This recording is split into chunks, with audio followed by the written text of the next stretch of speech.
Welcome to today's Global Connections television program. I'm Bill Miller. What is the United Nations General Assembly? How are the 193 member states of the UN General Assembly dealing with major issues such as climate change, poverty, and hunger? My guest today is going to bring us up to date on this very important organ of the United Nations. My guest today is the President of the United Nations General Assembly.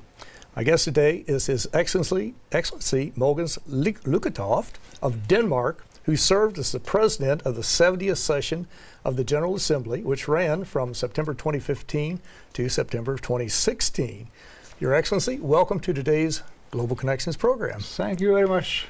Pleasure. I appreciate you being with me. Now, your term is just about ended, and you'll be going to Denmark. You are the president as well as the speaker of the Assembly in Denmark, and you'll be returning to that function very shortly. I will not be returning to that function it won't be in that function. In between there's been an election and a change in majority, but I'm on leave from Parliament. I go back to the parliamentary work in Denmark. I see. After 35 years. 35 years as member of Parliament, yeah. Okay, that's quite a tenure. Yeah, very good. It is, yeah. Well, let's talk about the General Assembly. There are 6 major organs of the United Nations. Yes. You are the President of the General Assembly, the 193 member states, often called the Assembly of the World, the Town Hall of the World.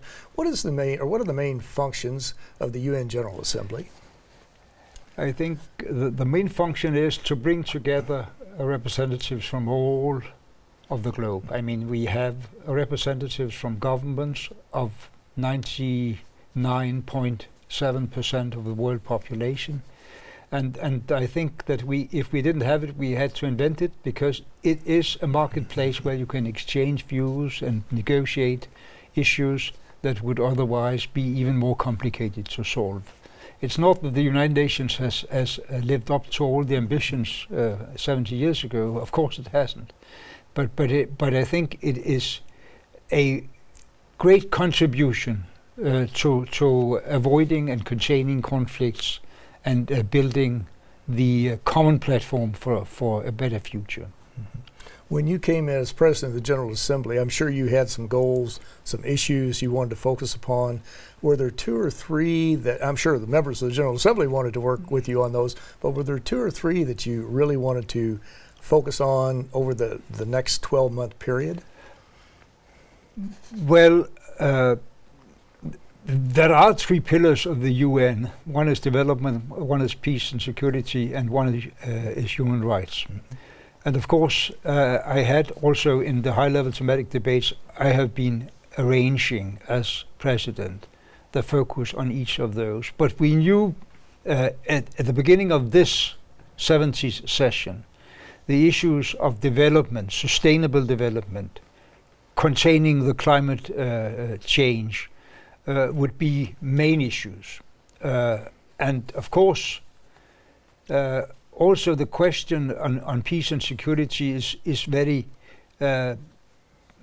urgent to solve, but that's more, I knew beforehand, that's more up to the Security Council to deal with that. But what we have dealt with as the other very, very important issue are all the humanitarian disasters that follow from war and even from climate change, because you have hunger and drought in Eastern Southern Africa right now, because climate change is not the future, climate change is present. So this bringing the global community together, better handling and supporting those who are in dire needs, and those countries that receive most of the refugees around the conflict zones, for instance, around Syria, Turkey, Jordan, Lebanon.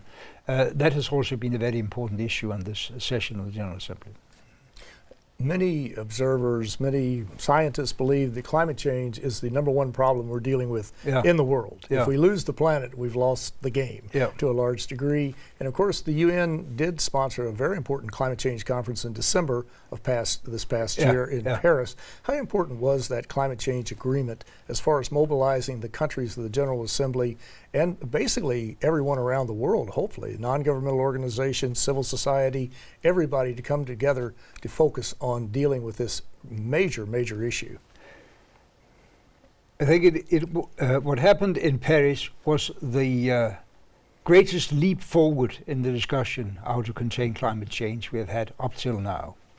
And you had to realize that climate change is a part of the Sustainable Development Agenda, and a very essential and very urgent one, because if we don't do the necessary change in the way we produce energy, the way our production methods and consumption patterns that creates climate change, if we don't act now there, we will not be able to act in a few years' time, and we will create forced migration and connected conflicts to an amount which is totally unimaginable right now. And that will swallow up all the resources we need for fighting hunger, inequality, creating education and health services in this world. So the Sustainable Development Agenda, including climate, is extremely essential. And the implementation of what we have decided in Paris and in September in New York is very, very urgent, and have to mobilize, as you said, not only governments to make the regulations, incentives and taxation systems that produce the necessary change, but also mobilizing the private sector, the NGOs, the financial institutions, because this is a really transformation of the whole lifestyle of this globe that we need in a very, very short period. And you summed it up very correctly in a short period. That's exactly what we're running against the clock right now. We are. It's very, very tight. Yeah. As you look forward, there are so many issues that are out there. We see nuclear disarmament. We see the Iranian peace agreement. We see the problems between the Israelis and the Palestinians. Mm-hmm. What do you think will be the 2 or 3, over and above climate change now, issues that the next General Assembly will be confronting? I think the General Assembly will be confronted with the continued efforts to speed up implementation, of course, of climate and sustainability, but also with the humanitarian crisis. I mean, we're opening the next General Assembly, Session 71, with the Global Summit on Refugees and Migrants. And we have right now 65 million people who are driven away from their homes, inside their country or outside the borders of their country. We have even more scores of millions of people in dire need because of climate change, as I said, and that means that we need to mobilize $20 billion a year to have a decent support for those people, and neighboring countries supporting them already. That looks like a lot of money to mobilize, but the fact is that what we're talking about is only 25 cents out of every $1,000 earned in this globe. It should be possible, it must be possible, because otherwise also the rich part of the world will be faced with the political destabilization of uncontrolled waves of refugees coming. So we have to support those who are in the regions of conflict. We have to do much, much more to end the conflicts that drives these humanitarian catastrophes. And therefore, of course, we all hope that finally the Security Council will come together on Syria, that the conflicts in Iraq, in South Sudan, in Yemen will be brought to an end. And that's one of the areas where the United Nations need to be much, much, much stronger. And if we just talk about climate change, not to look at the human suffering to start off with of what is happening, but also the cost that are being run up when you look at these disasters like Hurricane Sandy, the devastation it did on the East Coast in the New Jersey area of the United States. You look at the situation in Australia, where they're having drought in one area and you're having floods in the other area. You look at the snows that are melting, the glaciers are melting in the Himalayas, they're melting in the Swiss Alps. These are costing people hundreds of millions, billions of dollars in losses, and also how it's changing their lives. So we do have to move forward on this, and we have to not just look at the bottom line, but it's important that we do mobilize the resources and come up with the funding to do that. Yeah. But it's very, very important. As I look back over the past year, you've been the president of a lot of exciting events that have taken place in the General Assembly. We were talking about the climate change agreement in Paris in December. Also, prior to that, in September, the General Assembly, as I recall, came to an agreement on the Sustainable Development Goals, 17 logical, practicable, measurable goals. What's basically the philosophy behind the 17 Sustainable Development Goals? I think the 17 Sustainable Development Goals, including climate actually, is the story about the total interdependency of the challenges we are facing. We will not be able to create a more stable and more harmonious world. We will not be able to reach out to every human being with enough food, education, health services and so on, if we are not linking that effort together with the fight against climate change and environmental destruction. That's the overarching history about the Sustainable Development Goal. It's not only a recipe for the good society, it's also a dire warning that if we don't do this and don't realize the interconnectedness of all these challenges, we will not be able to do anything of it. Well, you're watching Global Connections Television, which is a privately funded, independently produced program. The opinions expressed on Global Connections are solely those of the moderator and his guest. I would invite our viewers to go to our website at www.globalconnectionstelevision.com to view previous programs. Also, if you are involved with a PBS or community access television station, or if you work for a university that has an intra-campus television hookup, you have a website, whatever the case may be, what type of media outlet you might have, that you might have an interest in these internationally oriented programs, please feel free to download them and to air them. Global Connections Television is provided free of charge at no cost as a public service. Today we're taking a look at the United Nations General Assembly, one of the 6 major organs of the United Nations, and talking about the role of the General Assembly and the 193 member states in dealing with climate change, promoting human rights, and a variety of other issues. You've been the president for the past year, and you've had a very interesting year. We were talking about the Sustainable Development Goals and how important they are as far as identifying 17 areas to reduce or to eliminate poverty, to eliminate hunger, to promote gender equity, Sustainable Development Goal number 5, and to really help to create this better world. Now, the goals are on a 15-year timeline. Is that correct? That's the development agenda for 2030, so it'll be over from 2015 through 2030. And what is the philosophy behind that to do it over a 15-year period? Can we achieve most of them? Let me ask you that. And why did we want 15 years? Well, we had the Millennium Development Goals, which were decided in year 2000 by the heads of states and government in the United Nations.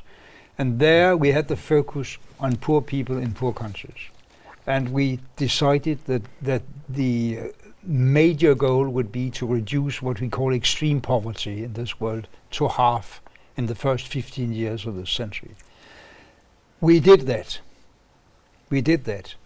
But the new and even more ambitious program to eradicate extreme poverty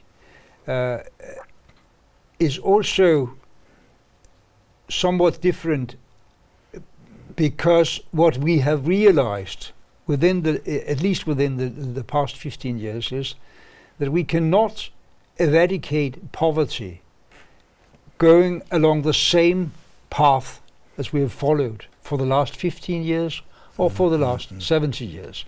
We have to combine the fight against extreme poverty with the fight against climate change and environmental degradation, because otherwise we are facing existential problems for the globe, and we will not be able to mobilize the resources to eradicate poverty and create decent lives for all mankind. And this should be all of our goals. We should be moving in that direction. As the President of the General Assembly, you've had an opportunity to look at it over a year. You saw it when you came in. You had certain expectations.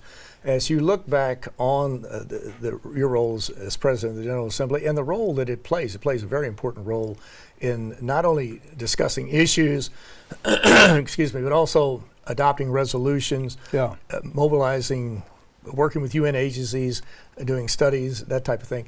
Do you have any suggestions on how to improve the General Assembly, make it a more effective organization? Anytime you have 193 member states representing every nation in the world, every religion, every economic system, every moray and folkway, there are obviously situations where you have really a potpourri of ideas, but are there ways to make it more effective?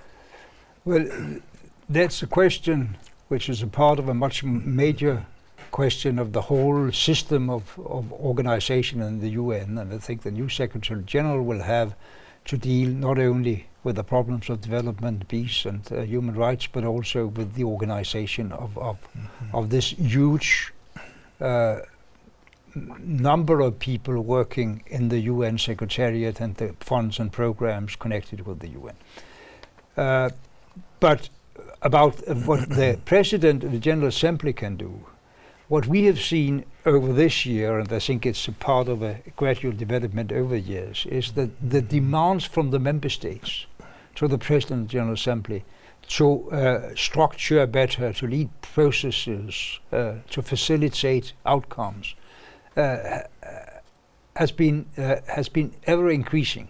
And we have had not a very huge secretariat. We've been around 35 people from 26 different countries in my office this year, but that's the largest we have had up till now, and I think the demands will be increasing further on, and the expectations from the membership that we should be able to streamline and direct in a more precise direction the workings of the UN General Assembly is there and will be followed up in the future. And what we have done, which has been game-changing, I think, is that finally, after 20 years of discussion, we actually made the whole process of presenting candidates for the next Secretary General a transparent process.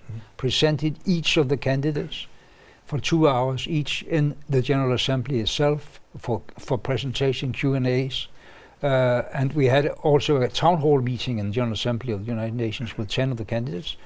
And that has been a game changer because it has given the Security Council, that should come up with a proposal at the end, a much broader constituency to listen to, from the membership in general, from the global audience also following this discussion.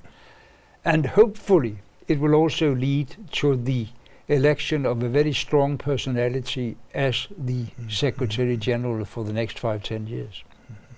And this process has been opened up much more dramatically than the selection process for the previous 8 secretaries of the General. Of the nothing United like it has happened ever before. Never before. No. And of course, the new Secretary General will take over, will succeed Ban Ki-moon, who goes out December 31st this year, and then the new Secretary General will be chosen and come in January 1st. Are there other ways, again, this has been just groundbreaking, what has gone on. Are there other ways that it could be opened up even more, more in a sense of more transparency, accountability, democratic input, and that type of thing for the next Secretary General, say 5 years from now or 10 years from now? Yes, I think the degree of transparency we have created now for the first time has come to stay. It will not be able to put that spirit back in the bottle again. It will never happen. But I also think that on other issues we will see a development of more transparency and more inclusiveness towards the outside world. I mean, one of the big steps forward we saw in the preparation for the Sustainable Development Goals was the participation of a global audience of 8 million people that contributed to making these goals more ambitious than they would have been elsewhere if it were only the governments that had negotiated them. We've seen the same in the discussion about Secretary General. Very many people maybe up to some 100 million people, followed part of this discussion on television. So there is a global audience supporting an other and better way of working with the United Nations, and compelling member states to listen also to the NGOs and the global civil society. Mm-hmm. The United Nations General Assembly does many things, and one is it declares days. We have International AIDS Day, we have World Health Day, just a variety of days. One is the International Day of Peace, which normally is September 21st. Why is it important for people to be aware of the International Day of Peace and to focus on that and to get involved with other people in their community, or to perhaps have programs on it, and to really try to promote a discussion of peace? Yeah, but I mean, all these days, it is an effort to try to make, during the year, a number of focuses on what is the challenges we are facing in this world. Of course, peace is one of them. The avoidance of, you mentioned the Iranian nuclear agreement, avoiding proliferation of weapons of mass destruction. Of course, we hope very much that at some point in the near future, disarmament will be again on the agenda instead of armament races as we're seeing it now. We've seen terrorism exploding in a very evil way. We have realized, I think, more this year than ever before, the need of international cooperation against terrorism, because it's a threat against each and every one. And by the way, in particularly against peaceful people of Muslim faith, because most of the victims of international terrorism are Muslims. That's exactly right. And this is why those days are so important. They're just too numerous to indicate today how many we have, but they are so very important for people to really focus their attention on that and to realize that these are important issues. Yes. AIDS, we're talking about peace. Those are issues that are life and death to literally hundreds of millions of people around the world. Well, you're a member of a very exclusive club. There have only been 69 previous presidents of the General Assembly. You're the 70th. I'm sure you have so many memorable experiences, but is there one that comes to mind, that something, a person or some event or some place you visited over this past year that will be with you? I'm sure there are many that will be with you for the rest of your life, but is there one that really stands out that will really sort of be the compass for future action on your part? Well, it was a very memorable moment when the Global Climate Agreement was finally accepted in Paris. And that brings me also to say the present Secretary General Ban Ki-moon put that on the agenda as one of the major issues from day one when he started 10 years ago. And one of the persons that have made very strong impression on me in the cooperation in the past year is exactly the Secretary General. Very gentle and a very strong personality that have kept especially the issue on climate change forward to this, the greatest of steps forward up till now. If it hasn't been for him, I don't think we have reached so far as we have already now. So there is a great heritage to be lifted forward for the next Secretary General. And many UN observers and people outside of the UN will agree with you on that 100%, because a lot of people argue that if it hadn't been for Secretary General Ban Ki-moon, this whole climate change discussion would not be at the level it is. No. Many of these conferences probably would never have taken place, because he really kept the focus on it. He kept the spotlight on it, realizing how important it was when he came in 10 years ago as Secretary General. But Your Excellency Mogens Lykketoft, you have had a unique experience as President of the General Assembly, and it has just been delightful to have you on the set today, and encourage you to continue to do well what you're doing in the future. And also encourage our viewers to go to un.org for more information about the issues we've been talking about. But I want to thank you, Your Excellency, for a very interesting and a very informative program. My pleasure. Thank you very much. Thank you. I am Bill Miller. Thank you for joining us today on Global Connections Television.